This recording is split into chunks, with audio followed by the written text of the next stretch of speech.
పాల్గొన పౌర్ణమి సందర్భంగా విశాఖలోని ఇసుకకొండ శ్రీ సత్యనారాయణ స్వామి వారి ఆలయం భక్తులతో పోటెత్తింది. శ్రీ మహాలక్ష్మి అమ్మవారి జన్మదినం కూడా కావడంతో వేకువజాము నుంచే విశేష అర్చనలు గావించారు. మరోవైపు విడతల వారీగా సామూహిక సత్యదేవ వ్రతాలను భక్తి శ్రద్ధలతో ఆచరించారు. వరుసగా 5 పౌర్ణమిలు స్వామి కొండకు వచ్చి 5 మార్లు భక్తితో ఆలయం చుట్టూ ప్రదక్షిణలు పూర్తి చేస్తే ఎటువంటి సమస్య అయినా తీరుతుందనేది ఇక్కడ భక్తుల విశ్వాసమని ఆలయ ప్రధాన అర్చకులు ఫణిహారం నరసింహాచార్యులు తెలిపారు. అలాగే భక్తులు తమ స్వానుభవాలను వీబీసీ ఆన్ టీవీతో పంచుకున్నారు. జై శ్రీమన్నారాయణ. ఈరోజు పాల్గొన పౌర్ణమి. ఈ సంవత్సరంలో క్రోధీనామ సంవత్సరంలో వచ్చే ఆఖర మాసంలో వచ్చే ఆఖర పౌర్ణమిది. అయితే ఇవాళ అమ్మవారు లక్ష్మీ అమ్మవారి ఇవాళ పుట్టినరోజుగా మనం జరుపుకుంటూ ఉంటాం. కొన్ని సాంప్రదాయ ప్రకారంగా వచ్చే నెల ఉత్తర పలుగుని నక్షత్రంలో చేసుకునే విధంగా ఒక విధానం అయితే ఉన్నది. సరే, అందరూ జరిపించుకునే అమ్మవారి జయంతి, అమ్మవారి పుట్టినరోజు వాళ్ళ లక్ష్మీ అమ్మవారి పుట్టినరోజు ఆ సందర్భంగాను మరియు పౌర్ణమి వ్రతదీక్ష సందర్భంగాను ఇక్కడ విశాఖపట్నం ఇసుకకొండ మీద వేయించేసినటువంటి రమాసహిత సత్యనారాయణ స్వామి వారు పౌర్ణమి వ్రతదీక్షలో భాగంగా ఈరోజు తెల్లవారు 2 గంటల నుంచే దేవాలయం తెరిచి స్వామివారి ఆరాధన కార్యక్రమం పూర్తి చేసి 4 గంటల నుంచే భక్తులకి దర్శన భాగ్యం కల్పించడం జరిగింది. ఈరోజు ఉదయం నుంచి కూడా విశేషమైన రష్ కూడా ఉన్నది. ఇప్పటికి 4 బ్యాచ్ల వరకు వ్రతాలు జరుగుతూ ఉన్నాయి. కాబట్టి ఈ వ్రతదీక్ష ప్రతి మనిషికి ఏవో సమస్యలు కోరికలు మనకి సర్వసాధారణంగా ఉంటాయి. మనకు ఉండేటువంటి ఒక కష్టం కానీ కోరిక కానీ తీసుకొని ఈ పౌర్ణమి రోజునాడు ఈ సత్యనారాయణ స్వామి దేవాలయానికి వచ్చి ద్వైస్తంభాన్ని ముట్టుకొని మనసులో కోరిక మన కష్టం స్వామితో విన్నపం చేసుకొని 5 ప్రదక్షిణాలు చేసి స్వామి చుట్టూ స్వామిని దర్శనం చేసుకోవాలి. ఇలాగా 5 పౌర్ణములు ఎవరైతే క్రమం తప్పకుండా చేసుకోగలుగుతారో వారు సత్ఫలితాన్ని ఖచ్చితంగా పొందుతారు. ఇది దేవాలయం గొప్ప విశిష్టత. కావున భక్తులు 50 మందికి కూడా ఈ పౌర్ణమి వ్రతదీక్ష ఆచరించి స్వామివారి కృపాకటాక్ష పొందవలసిన కోరుతున్నాం. అత్యంత సులువైన మార్గం. ఎన్నో మనకున్న కష్టం కానీ ఒక కోరిక కానీ మనం తీర్చుకోవాలనుకుంటే స్వామి అనుగ్రహం పొందడానికి ఎన్నో రకాల పూజలు పునస్కారాలు డబ్బు ఖర్చుతో ఎన్నో చేస్తూ ఉంటాం మనందరం కూడా. అలాంటిది ఏవీ అక్కర్లేకుండా దీక్ష అన్నం కదా అని చెప్పేసి మాలలు వేసుకోవాలి, డబ్బు ఖర్చు పెట్టాలి పనేం లేదు. భక్తి శ్రద్ధలతో చేసేటువంటి దీక్ష మాత్రమే ఇది. కాబట్టి భక్తులందరూ కూడా ఈ దీక్షని అన్వయించుకొని భక్తుల తాలూకా మనోభీష్టాలు నెరవేర్చుకోవాలని మరీ తెలియజేస్తున్నాం. జై శ్రీమన్నారాయణ. ఓం నమో నారాయణాయ. మన మహానగర విశాఖలో ఇసుకకొండ బాబాజీ కొండపై వేంచేసి ఉన్నటువంటి శ్రీ రమా సత్యనారాయణ స్వామివారి దేవస్థానం పౌర్ణమికి ప్రతీకగా ప్రతిష్టాత్మకంగా ఆధ్యాత్మికంగా నిలిచిందన్నట్లు ఎటువంటి అతిశయోక్తి లేదు. ముఖ్యంగా వేలాది మంది భక్తులు పౌర్ణమి నాడు వ్రతదీక్షను ఆచరించుకునేదానికి 5 ప్రదక్షిణలు ధ్వజస్తంభం చుట్టూ 5 ప్రదక్షిణలు చేయడానికని విచ్చేస్తూ ఉంటారు. ఒక దేవాదాయ ధర్మాదాయ శాఖ వారు ఏం చేసినారంటే ఒక గొప్ప పని చేశారని చెప్పాలి. ఎందుకంటే మనకి ఇదివరకు క్యూ లైన్లోని భక్తులు రావాలంటే ప్రత్యేకంగా పెండాలు వేసి నిర్మాణం చేసి చాలామంది సేవకుల తాలూకా సహాయం తీసుకొని కార్యక్రమాలు చేయవలసి వచ్చేది.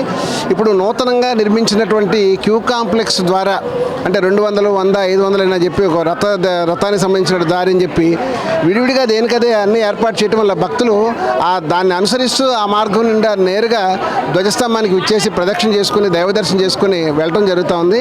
ఈ క్యూ కాంప్లెక్స్ నిర్మాణం చేసిన దగ్గర నుంచి కూడా చాలా చక్కగా అంటే దైవ దర్శనాన్ని కానివ్వండి లేకపోతే కాంప్లెక్స్ ద్వారా వచ్చి పరమాత్మను సేవించుకునే దానికి కానీ మంచి అవకాశం కలిగిందని చెప్పాలి.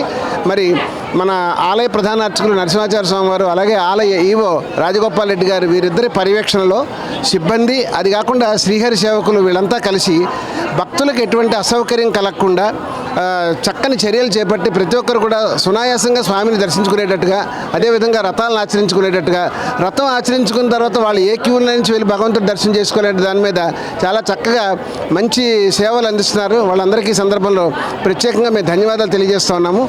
మరి రథాన్ని అనుసరించి పౌర్ణములంతా కూడా ఆచరించే భక్తులంతా కూడా దైవదర్శనం చేసిన తర్వాత కూడా చాలా ఆనందానికి లోనవుతూ ఉన్నారు.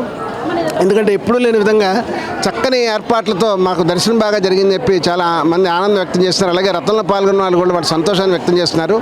మున్ముందు జరిగేటటువంటి కార్యక్రమాల్లో ఇదే వరుసలో కార్యక్రమాలు బాగా జరగాలని, భక్తులకు చక్కని దర్శనం కావాలని చెప్పి కోరుకుంటూ, ముఖ్యంగా జరిగేటటువంటి కైంకర్యాలను మీ ప్రసార మాధ్యమాల ద్వారా ప్రజల వద్దకు చేరుస్తూ ఉన్నందుకు మీ అందరికీ కూడా మేము ప్రత్యేకంగా ధన్యవాదాలు తెలియజేస్తున్నాం. నా పేరు మౌనిక.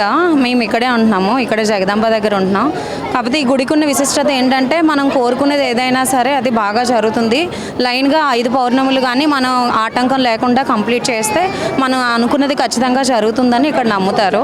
మేము ఇంతకుముందు చేసాము, నిజంగా మాకు అనుకున్నది అయితే జరిగింది. సో నెక్స్ట్ కూడా ఆశిస్తున్నాము అలాగే జరుగుతుందని. ఇది ఈ మంత్ నుంచి స్టార్ట్ చేసాం అనుకుంటున్నాం. కంపల్సరీగా మా హస్బెండ్ అయితే వస్తారు, నాకు రావడం అవ్వదు, అతను వస్తారు. ఉపవాసం ఉండి కంపల్సరీగా అతను మిస్ అవ్వకుండా వస్తారు. నిజంగా నమ్మచ్చు, నిజంగా నమ్మచ్చు. ప్రతి పౌర్ణమికి ప్రతి ఒక్కరు మెట్లకి పసుపులు రాసి బొట్లు పెట్టి హారతలు ఇచ్చి ఇవన్నీ 10 సంవత్సరాల నుంచి నేను చేశాను. కానీ ఖచ్చితంగా మరి తిరిగిలేదండి. మా 2 పిల్లలకి మంచి జాబులు వచ్చాయండి. అంత సత్యమైన దేవుడు నాకైతే నిదర్శనం కనిపించిందండి. ప్రతి సంవత్సరం 2 సార్లు రథం చేయించుకుంటానండి.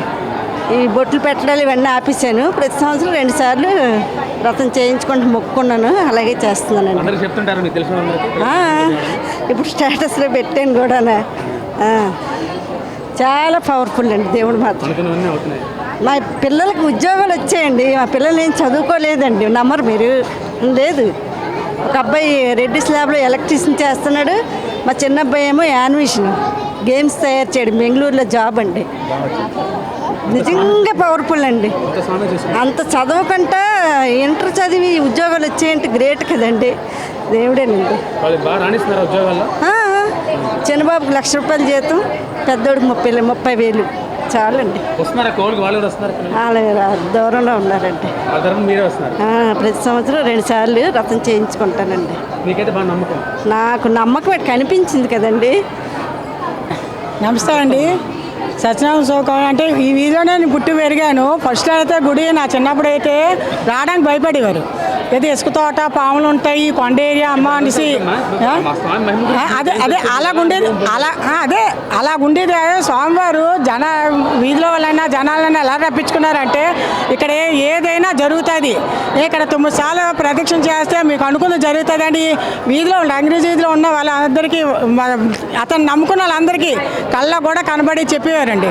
ప్రతి పౌర్ణమికి వచ్చి చేసుకుంటే ఇలాగని చెప్తే ఒక్కొక్కరు అలాగ అప్పుడు 1-2 వచ్చేవారు. ఇప్పుడు వచ్చి 10 మంది, తర్వాత 100 మంది, 1000 మంది, ఇప్పుడు 1,00,000 మంది వస్తున్నారంటే తండ్రి అనుగ్రహం లేకుండా కాదు కదా, మహిమ లేకుండా కదా. అంటే అతను అనుగ్రహం. మనం అన్నవరం వెళ్ళి వాళ్ళు ఎప్పుడైనా సత్యనారాయణ గుడికి వెళ్ళాలంటే అంటే ప్రత్యేకంగా ట్రైన్ కొట్టుకొని వెళ్ళి అన్నవరం చేసుకొని, ఇప్పుడు ఏంటంటే ఇప్పుడు ఎలా కాదు, ఇక్కడ సత్యనారాయణ గుడి అంటే అన్నవరం దాకా వెళ్ళకుండా ఇక్కడే చేసుకుంటున్నావు అంటే సత్యనారాయణ స్వామి అక్కడ ఉన్నారు, ఇక్కడ ఉన్నారు, కానీ అన్ని చోట్ల ఉన్నారు. కానీ ఇక్కడ ప్రజలు అక్కడ ఇబ్బంది పడుతున్నారండి. ఇక్కడ వెలిసి ఇక్కడ ఎంతమందికి దేవుడికి అనుగ్రహించి కోరుకున్న కోరికలు కూడా తీరుతున్నాయి. ఎందుకంటే అప్పుడులో ఒకసారి తిరిగేసి వెళ్ళిపోయారు. కాదు అని అమ్మ తండ్రి మనకు అనుగ్రహించారు, మనకు అనుకున్నది జరిగింది అని చెప్పేసి ఇప్పుడు 3 సార్లు మొక్కున్నాను, 9 సార్లు మొక్కున్నాను, 11 సార్లు, ఇప్పుడు 101 సారి కోరుకున్నా. ఇప్పుడు ఎంతమంది అయితే డెవలప్ లేకుండా ఈ జనాలు డెవలప్ ఈ కార్యక్రమాలు ఈ జనాలు ఇవన్నీ కట్టారంటే ఎలాగండి, దేవుడు అనుగ్రహం లేకుండా కదా.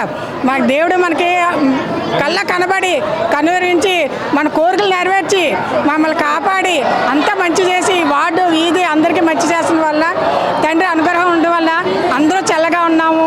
తండ్రి వల్ల మేము అందరూ బాగున్నామండి.